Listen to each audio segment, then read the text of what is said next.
हमारी मांगे पूरी करो, हमारी मांगे पूरी करो। સસ્તા અનાજના દુકાનદારોની હડતાલ, કમિશન ઓછું, સર્વર ડાઉન અને સ્ટોકની તકલીફો સામે ઉઠ્યો વ્યાજબી અવાજ।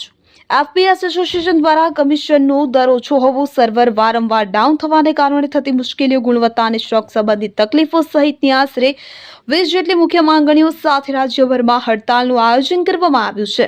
છોટાઉદેપુર જિલ્લામાં કુલ 365 જેટલા દુકાનદારો દુકાનો બંધ રાખી આ રાજ્યવ્યાપી આંદોલનમાં જોડાયા છે।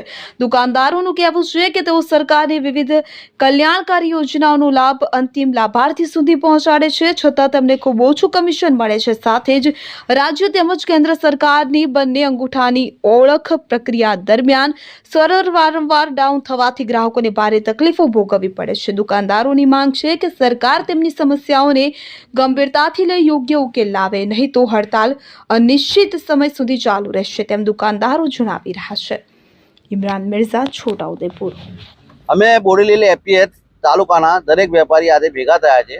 ગુજરાત રાજ્ય અને વડોદરા જિલ્લો છોટાઉદેપુર જિલ્લાના દરેક વેપારી જોડાયેલા છે આમાં, કારણ કે અમારે બહુ લાંબા સમયથી પડતર માંગણીઓ સરકારથી સંતોષાઈ નથી, એના માટે અમે આજે ભેગા થયા છે અને હડતાલથી અમે ગઈકાલથી જોડાયેલા છીએ। હડતાલનું કારણ શું કારણ તમારું? આ મોંઘવારીના જમાનામાં અમારે જીવવું ખૂબ જ અઘરું પડે છે, કારણ કે સરકાર જે કમિશન આપે છે બહુ નહીં જીવવું હોય છે, અને એ કમિશન અમારો વધારો કરવાની માંગણી છે, જેથી કરીને અમે વ્યવસ્થિત જીવી શકીએ, સન્માનભેર જીવી શકીએ અને અમારી સેવા વ્યવસ્થિત આપી શકીએ।